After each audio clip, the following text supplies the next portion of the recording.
بسم اللہ الرحمن الرحیم۔ السلام علیکم ورحمۃ اللہ وبرکاتہ۔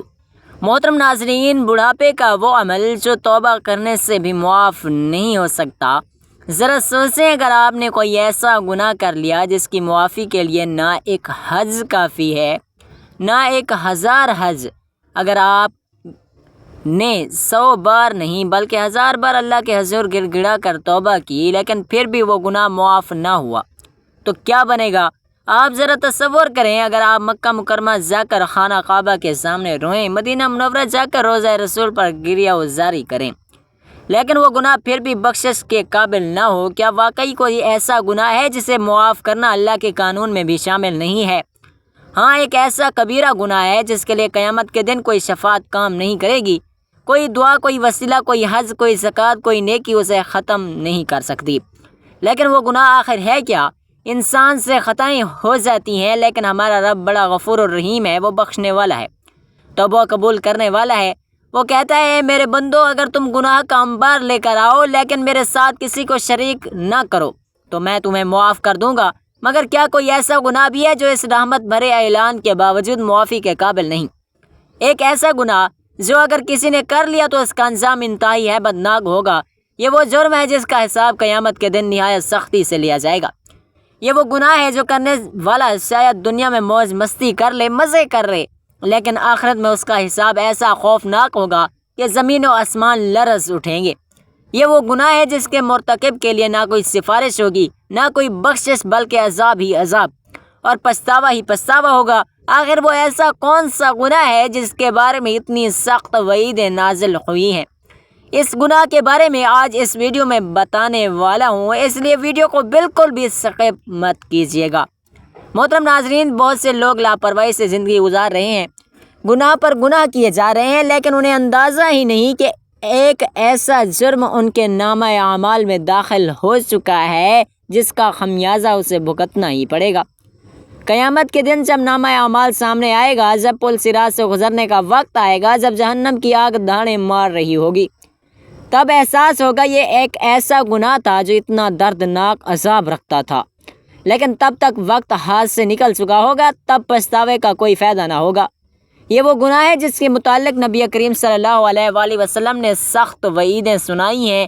یہ وہ گناہ ہے جس نے کئی امتوں کو برباد کیا ہے۔ یہ وہ گناہ ہے جس کے کرنے والے پر اللہ تبارک و تعالیٰ کی لعنت نازل ہوتی ہے۔ مگر آخر وہ کون سا گناہ ہے، کون سا جرم ہے جو توبہ کے دروازے بند کر دیتا ہے؟ ناظرین، اب وقت آ چکا ہے کہ اس راز سے پردہ اٹھایا جائے۔ محترم ناظرین، اللہ تبارک و تعالیٰ بہت زیادہ رحم کرنے والا اور مغفرت فرمانے والا ہے، لیکن اس کی رحمت کے باوجود ایک گناہ ایسا ہے جو صرف توبہ سے معاف نہیں ہوتا۔ وہ گناہ حقوق العباد کی پامالی ہے۔ حقوق العباد، بندوں کے حقوق کے پامال ہونے کے کئی سنگین نقصانات ہو سکتے ہیں اور یہ دنیا اور آخرت دونوں ہی میں اثر انداز ہوتے ہیں۔ اگر لوگ ایک دوسرے کے حقوق پامال کریں تو معاشرے میں بد اعتمادی، نفرت اور انتشار پیدا ہوتا ہے۔ کسی کی حق تلفی کرنے والا فرد زندگی میں کبھی کامیاب نہیں ہو سکتا اور بعض اوقات اسے قانونی کارروائی کا بھی سامنا کرنا پڑ سکتا ہے۔ جب کسی کا حق مارا جاتا ہے تو اس کے دل میں غصہ اور دشمنی پیدا ہو جاتی ہے جو رشتوں کو خراب کر سکتی ہے۔ دوسروں کا حق دبانے والا شخص فوری طور پر خوشی محسوس کرتا ہے لیکن بعد میں اس سے ذہنی دباؤ پڑ سکتا ہے۔ اگر حقوق العباد کا خیال نہ رکھا جائے تو کرپشن، ظلم، دھوکہ دہی اور ناانصافی عام ہو جاتی ہے۔ اللہ تبارک و تعالیٰ نے بندوں کے حقوق کی ادائیگی پر بہت زیادہ زور دیا ہے اور ان کے خلاف ورزی پر سخت وعیدیں سنائی ہیں۔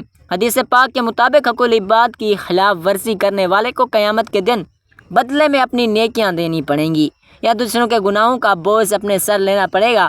بعض روایات میں آتا ہے کہ لوگوں کے حقوق دبانے والے کو قبر میں بھی عذاب دیا جائے گا۔ اگر کسی کا حق مارا ہوا ہے اور وہ معاف نہ کرے تو اللہ تبارک و تعالیٰ بھی اس شخص کی مغفرت نہیں فرمائے گا جب تک مظلوم راضی نہ ہو جائے۔ اگر کوئی حقوق العباد کا مجرم معافی لیے بغیر دنیا سے چلا جائے تو آخرت میں سخت سزا کا سامنا کرنا پڑ سکتا ہے۔ اگر کسی کا حق مرا تو فوراً معافی مانگے اور حق لوٹائے، انصاف کو اپنائے اور خود کو ظلم سے بچائے، صدقہ اور نیک اعمال کے ذریعے اپنی غلطیوں کا ازالہ کرنے کی کوشش کرے۔ حقوق العباد کی حفاظت نہ صرف دنیا میں ایک بہتر زندگی کا سبب بنتی ہے بلکہ آخرت میں کامیابی کی ضمانت ہے۔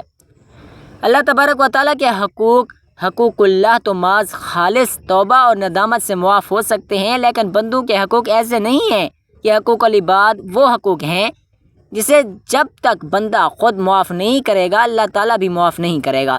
بس زبان سے یا اللہ معاف کر دے کہہ دیا اور سب کچھ ختم ہو گیا، ایسا نہیں ہے، بلکہ جب تک مظلوم کا حق ادا نہ کیا جائے، جب تک جس کا حق مارا گیا ہے وہ معاف نہ کرے، تب تک کے لیے گناہ معاف نہیں ہو سکتا۔ یہی وجہ ہے کہ قیامت کے دن سب سے بڑا انصاف حقوق العباد کے معاملے میں ہوگا۔ اگر کسی نے کسی کا مال دبایا، کسی کی عزت پر حملہ کیا، کسی کے ساتھ دھوکہ کیا، کسی کا حق مارا، وہ اس دن اس کے نیک اعمال سے لے کر پورا کیا جائے گا۔ اگر اعمال کم پڑ گئے تو دوسروں کے گناہ اس پر ڈال دیے جائیں گے اور پھر جہنم اس کا مقدر بن جائے گی۔ اسلام میں حقوق العباد کو بہت زیادہ اہمیت دی گئی ہے۔ یہ اللہ کے وہ قوانین ہیں جو بندوں کے درمیان تعلقات کو بہتر بنانے کے لیے بنائے گئے ہیں۔ ان میں والدین کے حقوق، اولاد کے حقوق، پڑوسیوں کے حقوق، بیوی کے حقوق، شوہر کے حقوق، یتیموں اور مسکینوں کے حقوق، مزدوروں کے حقوق، کاروباری معاملات میں ایمانداری، دوسروں کے مال و دولت کی حفاظت اور انسانوں کے ساتھ اچھا برتاؤ شامل ہے۔ ارشاد باری تعالیٰ ہے، نیکیوں اور تقوی میں ایک دوسرے کی مدد کرو اور گناہ اور زیادتی میں ایک دوسرے کی مدد نہ کرو۔ نبی پاک صلی اللہ علیہ وآلہ وسلم نے فرمایا، مسلمان وہ ہے جس کے ہاتھ اور زبان سے دوسرا مسلمان محفوظ رہے۔ اس سے معلوم ہوتا ہے کہ کسی کی حق تلفی کرنا، دھوکہ دینا یا کسی پر ظلم کرنا اسلام میں ناقابل برداشت جرم ہے۔ اگر ہم دوسروں کے حقوق ادا نہیں کریں گے تو اللہ تبارک و تعالی ہمارے ساتھ بھی ویسا ہی معاملہ کرے گا۔ قرآن و حدیث میں حقوق العباد پامال کرنے والے کے لیے سخت وعیدیں سنائی گئی ہیں۔ اللہ تبارک و تعالیٰ فرماتا ہے، جس نے ذرا برابر بھی نیکی کی ہوگی وہ اسے دیکھ لے گا، اور جس نے ذرا برابر بھی برائی کی ہوگی وہ بھی اسے دیکھ لے گا۔ نبی پاک صلی اللہ علیہ وآلہ وسلم نے ایک حدیث میں فرمایا، جانتے ہو کہ قیامت کے دن سب سے زیادہ خسارے اور نقصان میں کون ہوگا؟ ایک ایسا شخص جو قیامت کے دن نیکیاں لے کر آئے گا، نمازیں پڑھی ہوں گی، روزے رکھے ہوں گے، زکوٰۃ ادا کی ہوگی، لیکن اس نے کسی کو گالی دی تھی، کسی کا حق دبایا تھا، کسی پر ظلم کیا تھا، بس اس کی نیکیاں اور لوگوں میں تقسیم کر دی جائیں گی، اور جب نیکیاں ختم ہو جائیں گی تو دوسروں کے گناہ اس پر ڈال دیے جائیں گے، پھر اسے جہنم میں گھسیٹ کر پھینک دیا جائے گا۔ یہ حدیث سن کر لرز جانا چاہیے کہ اگر کسی نے کسی کا حق مارا، کسی کے ساتھ زیادتی کی، کسی کو دھوکہ دیا اور پھر دنیا میں توبہ کیے اور معافی تلافی کیے بغیر مر گیا تو قیامت کے دن اس کے پاس کچھ نہیں بچے گا۔ دنیا میں اگر کوئی شخص کسی کا حق مار کر مزے کر رہا ہے تو اسے یاد رکھنا چاہیے کہ یہ فائدہ بہت مختصر ہے، لیکن قیامت کے دن اس پر بہت بڑی مصیبت آئے گی۔ اللہ تبارک و تعالیٰ ظالم کو فوری سزا دے یا نہ دے، مگر اس کا حساب کا دن ضرور آئے گا۔ نبی کریم صلی اللہ علیہ وآلہ وسلم نے فرمایا، ظلم کرنے والا قیامت کے دن اندھیروں میں ہوگا۔ اگر آپ کسی کا حق مار چکے ہیں، کسی کا دل دکھا چکے ہیں، کسی کے ساتھ ناانصافی کر چکے ہیں تو آج ہی اس سے معافی مانگے، ورنہ کل حساب دینے کے لیے تیار رہیں۔ محترم ناظرین، آخرت میں بچنے کا صرف ایک ہی راز ہے، اور یہ بات ہمیں یاد رکھنی چاہیے کہ اللہ تبارک و تعالیٰ کے حقوق تو توبہ سے ہی معاف ہو سکتے ہیں، لیکن بندوں کے حقوق جب تک ادا نہیں کیے جائیں گے معاف نہیں ہوں گے۔ اگر ہم چاہتے ہیں کہ قیامت کے دن ذلت اور رسوائی سے بچیں تو ہمیں آج ہی اپنے معمولات درست کرنے ہوں گے۔ جس کا حق مارا ہے اسے لوٹا دیں، اگر مالی نقصان دیا ہے تو پورا کریں، اگر کسی کو تکلیف دی ہے تو معافی مانگیں، اگر کسی کے بارے میں جھوٹ بولا ہے تو اس کی عزت بحال کریں، اگر کسی کے ساتھ زیادتی کی ہے تو اللہ تبارک و تعالیٰ سے نہیں بلکہ اس شخص سے معافی مانگیں۔ یہ وہ گناہ ہے جو انسان کو سیدھا جہنم کی طرف لے جا سکتا ہے، اور کوئی بھی عبادت، کوئی بھی ریاضت، کوئی بھی صدقہ اسے نہیں مٹا سکتا جب تک کہ حقدار خود معاف نہ کرے۔ ناظرین، اس سے پہلے کہ قیامت کا دن آ جائے، آج ہی اپنے گناہوں کا حساب کریں۔ حقوق العباد ادا کرنے کے دو بڑے فائدے ہیں۔ حقوق العباد ادا کرنے کا سب سے پہلا اور بڑا فائدہ یہ ہے کہ انسان دنیا میں عزت اور سکون حاصل کرتا ہے۔ جو شخص دوسروں کے حقوق ادا کرتا ہے وہ معاشرے میں باوقار اور مؤدب انسان بن جاتا ہے۔ لوگ اس پر بھروسہ کرتے ہیں، وہ اس سے محبت کرتے ہیں، وہ اس کے لیے دعا کرتے ہیں۔ نبی کریم صلی اللہ علیہ وسلم نے ارشاد فرمایا لوگوں میں سب سے بہتر شخص وہ ہے جو دوسروں کو نفع پہنچائے۔ جو انسان دوسروں کے ساتھ اچھا برتاؤ کرتا ہے، ان کا حق ادا کرتا ہے، وہ کبھی بے سکونی کا شکار نہیں ہوتا بلکہ اس کے دل کو روحانی سکون نصیب ہوتا ہے۔ اللہ تبارک و تعالیٰ اس کے رزق میں برکت دیتا ہے، اس کی مشکلات کو آسان کرتا ہے، اسے لوگوں کے دلوں میں عزت عطا کرتا ہے۔ حقوق العباد ادا کرنے کا دوسرا بڑا فائدہ آخرت میں کامیابی اور جنت کا انعام ہے۔ حقوق العباد ادا کرنے کا سب سے بڑا فائدہ یہ ہے کہ یہ آخرت میں کامیابی اور جنت میں داخلے کا ذریعہ بنتا ہے۔ نبی کریم صلی اللہ علیہ وسلم نے فرمایا جو شخص اپنے بھائی کی پریشانی حل کرے گا، اللہ تبارک و تعالیٰ قیامت کے دن اس کی پریشانی دور فرما دے گا۔ اگر کوئی شخص دوسروں کے حقوق ادا کرتا ہے، کسی پر ظلم نہیں کرتا، کسی کا حق نہیں مارتا، تو قیامت کے دن اس کا حساب بہت آسان ہوگا، وہ بغیر کسی رکاوٹ کے جنت میں داخل ہوگا۔ برعکس اس کے جو لوگ حقوق العباد کو نظر انداز کرتے ہیں، وہ قیامت کے دن شدید خسارے میں ہوں گے۔ اس لیے جو شخص جنت میں اعلیٰ مقام چاہتا ہے، اسے چاہیے کہ وہ دوسروں کے حقوق ادا کرنے میں کبھی کوتاہی نہ کرے۔ حقوق العباد قرآن و حدیث کی روشنی میں اسلام ایک مکمل ضابطہ حیات ہے جو انسان کی زندگی کے ہر پہلو کا احاطہ کرتا ہے۔ اس دین میں جہاں عبادات کا اہتمام ہے، وہاں معمولات اور اخلاقیات کو بھی غیر معمولی اہمیت دی گئی ہے۔ قرآن و سنت میں دو طرح کے حقوق کی بات کی گئی ہے، حقوق اللہ یعنی اللہ کے حقوق، اور حقوق العباد یعنی بندوں کے حقوق۔ دونوں کی ادائیگی لازم ہے، مگر بعض مواقع پر حقوق العباد کو فوقیت دی گئی ہے، کیونکہ اللہ تعالیٰ اپنے حقوق معاف فرما سکتا ہے، لیکن بندوں کے حقوق بغیر ان کی معافی کے معاف نہیں ہو سکتے۔ حقوق العباد کی اہمیت رسول اللہ صلی اللہ علیہ وسلم نے ارشاد فرمایا کیا تم جانتے ہو مفلس کون ہے؟ صحابہ نے عرض کیا کہ وہ شخص جو نہ درہم رکھتا ہو نہ دینار، وہ مفلس ہے۔ آپ صلی اللہ علیہ وسلم نے فرمایا میری امت کا مفلس وہ ہے جو قیامت کے دن نماز، روزہ اور زکوٰۃ لے کر آئے گا، مگر اس نے کسی کو گالی دی ہوگی، کسی پر بہتان باندھا ہوگا، کسی کا مال کھایا ہوگا، کسی کا خون بہایا ہوگا، کسی کو مارا ہوگا، تو اس کی نیکیاں ان مظلوموں کو دے دی جائیں گی، اور جب اس کے پاس نیکیاں نہ بچیں گی تو ان کے گناہ اس پر ڈال دیے جائیں گے اور اسے سیدھا جہنم میں ڈال دیا جائے گا۔ صحیح مسلم کی حدیث ہے۔ یہ حدیث اس بات کو واضح کرتی ہے کہ عبادات کے باوجود اگر حقوق العباد کی پامالی کی گئی ہو تو انسان کا انجام بدترین ہو سکتا ہے۔ قرآن مجید میں حقوق العباد کے متعلق چند مثالیں بیان کی گئی ہیں۔ نمبر 1، والدین کے حقوق، اور ہم نے انسان کو اپنے والدین کے ساتھ حسن سلوک کرنے کی وصیت کی ہے، سورۃ لقمان کی آیت نمبر 14۔ نمبر 2، یتیموں کے حقوق، اور یتیم کے مال کے قریب بھی نہ جاؤ اس طریقے سے جو بہترین ہو، سورۃ الاعراف آیات نمبر 152۔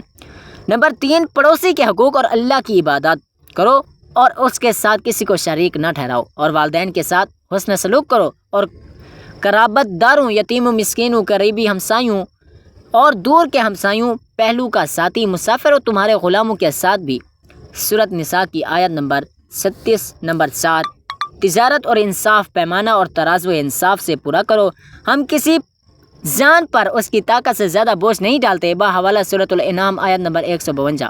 احادیث میں حقوق العباد، رسول اللہ کی زندگی حقوق العباد کی عملی تفسیر تھی۔ آپ کی تعلیمات میں درج ذیل پہلو نمایاں ہیں۔ نمبر 1، خدمت خلق، تمام مخلوق اللہ کا کنبہ ہے، بس اللہ کو وہی شخص زیادہ محبوب ہے جو اس کے کنبے کے ساتھ اچھا سلوک کرے۔ نمبر 2، پڑوسی کا خیال، حضور نبی کریم نے فرمایا جب جبرائیل مجھے پڑوسی کے بارے میں اتنی وصیت کر رہے تھے کہ میں نے سمجھا کہ اسے وارث نہ بنا دیں، بخاری مسلم۔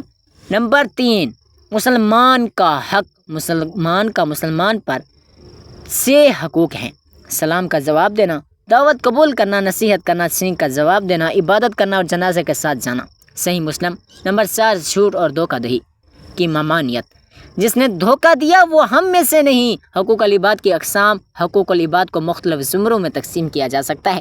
نمبر 1، انفرادی حقوق، جان و مال کا تحفظ، عزت و آبرو کی حرمت، آزادی رائے اسلامی حدود کے اندر۔ نمبر 4، تجارت میں زکوٰۃ و صدقات کی ادائیگی۔ حقوق العباد کی خلاف ورزی اور اس کا انجام، اسلام میں کسی کا حق مارنا، دھوکہ دینا یا کسی کو تکلیف دینا سخت گناہ شمار ہوتا ہے۔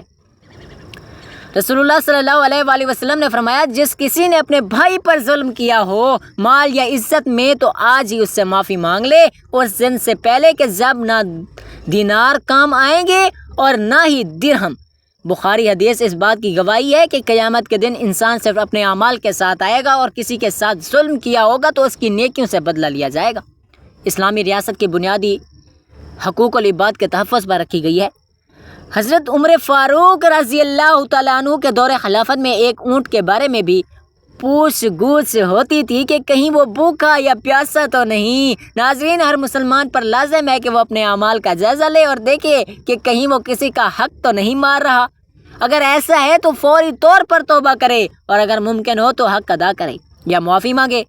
حقوق العباد اسلام کا ایک بنیادی جذبہ ہے۔ ان کی ادائیگی نہ صرف دنیا میں ایک پرامن معاشرہ قائم کرتی ہے بلکہ آخرت میں نجات کا سبب بنتی ہے۔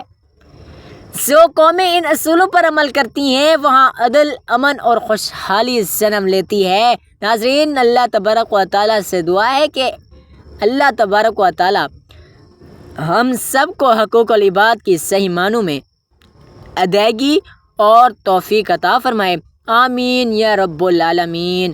بڑھاپے میں یا بڑھتی عمر میں پڑھنے والی دعائیں جو رسول اللہ صلی اللہ علیہ وآلہ وسلم سے معقول ہیں یا قرآن سے ماخوذ ہیں، ان کا مقصد صحت، دین پر ثابت قدمی، حسن خاتمہ اور بخشش کی دعا کرنا۔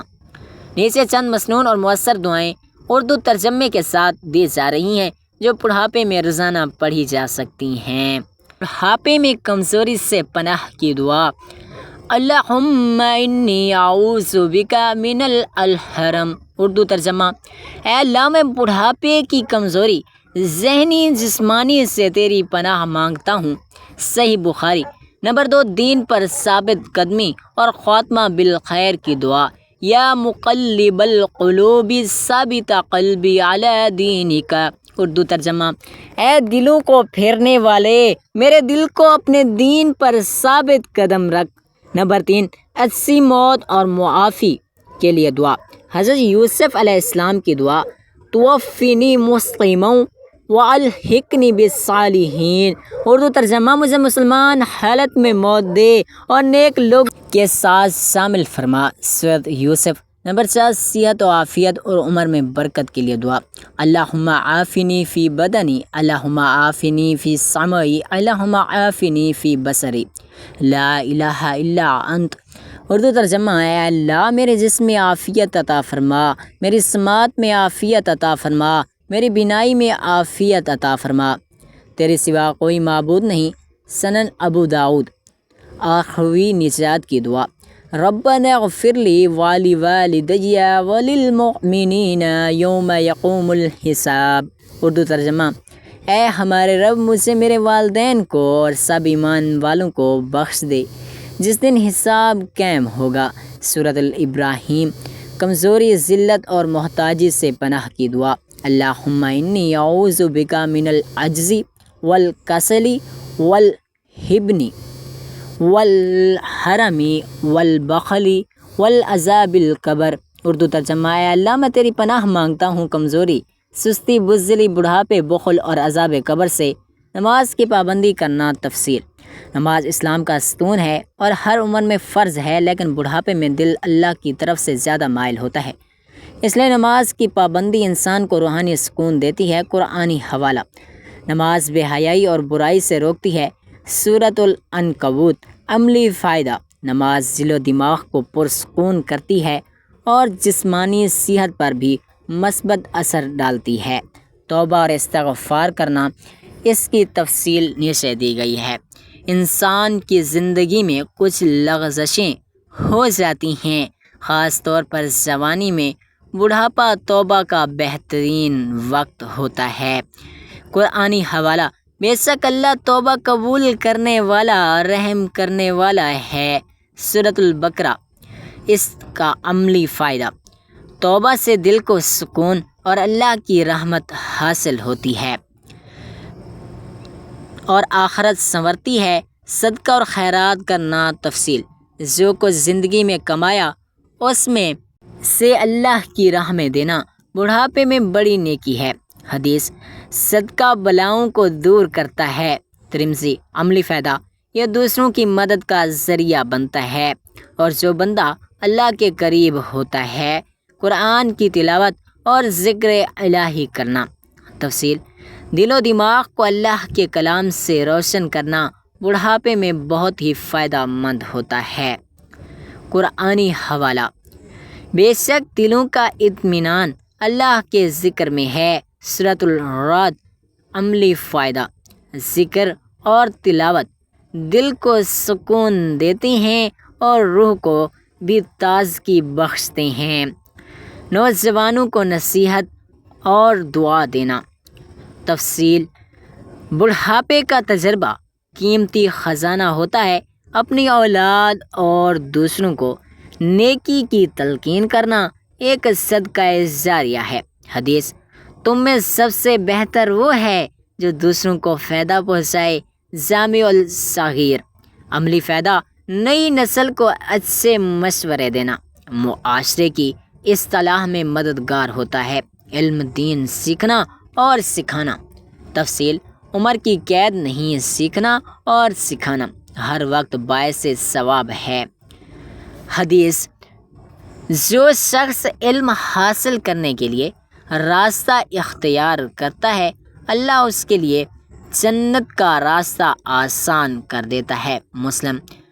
عملی فائدہ: دینی شعور بڑھے گا اور دوسروں کو بھی فائدہ ہوگا۔ صبر و شکر کا رویہ اپنانا۔ تفصیل: بڑھاپے میں اکثر بیماریاں یا تنہائی ہو سکتی ہے، ان میں صبر اور اللہ کا شکر بندے کو بلند مقام دیتا ہے۔ قرآنی حوالہ: اگر تم شکر کرو گے تو میں تمہیں اور دوں گا۔ سورۃ الابراہیم۔ عملی فائدہ: صبر سے دل میں اطمینان آتا ہے اور شکر سے نعمتوں میں اضافہ ہوتا ہے۔ نمبر 8، آخرت کی تیاری کرنا۔ تفصیل: بڑھاپا وہ وقت ہے جب انسان کو دنیا کے بجائے آخرت کی فکر زیادہ ہونی چاہیے۔ قرآنی حوالہ: ہر نفس کو موت کا ذائقہ چکھنا ہے۔ سورۃ آل عمران۔ عملی فائدہ: آخرت کی تیاری نیک اعمال سے ہوتی ہے جو قبر اور قیامت میں کام آئیں گی۔ صلہ رحمی اور حسن سلوک۔ تفصیل: رشتہ داروں سے میل ملاپ، معافی اور محبت بڑھاپے میں انسان کے دل کو نرم رکھتی ہے۔ حدیث: جو صلہ رحمی کرتا ہے اللہ اس کی عمر اور رزق میں برکت دیتا ہے۔ بخاری شریف۔ عملی فائدہ: محبت، احترام اور برکت بڑھتی ہے۔ نمبر 10، نیکی کے کاموں میں حصہ لینا، مثلاً مسجد یا مدرسے کی خدمت۔ تفصیل: چاہے مالی طور پر یا وقت دے کر نیکی کسی بھی کام میں بڑھاپے میں حصہ لینا بہت قیمتی ہوتا ہے۔ حدیث مبارک: جب انسان مر جاتا ہے تو اس کے اعمال ختم ہو جاتے ہیں سوائے 3 کے: صدقہ جاریہ، نفع بخش علم اور نیک اولاد کی دعا۔ مسلم شریف۔ نتیجہ: بڑھاپا آزمائش بھی ہے اور موقع بھی ہے۔ اگر اسے نیکی کے لیے استعمال کیا جائے تو انسان دنیا اور آخرت دونوں میں کامیاب ہو سکتا ہے۔ یہی عمل اصل عقل مندی ہے۔ اللہ تعالیٰ سب کو عمل کرنے کی توفیق عطا فرمائے۔ آمین ثم آمین۔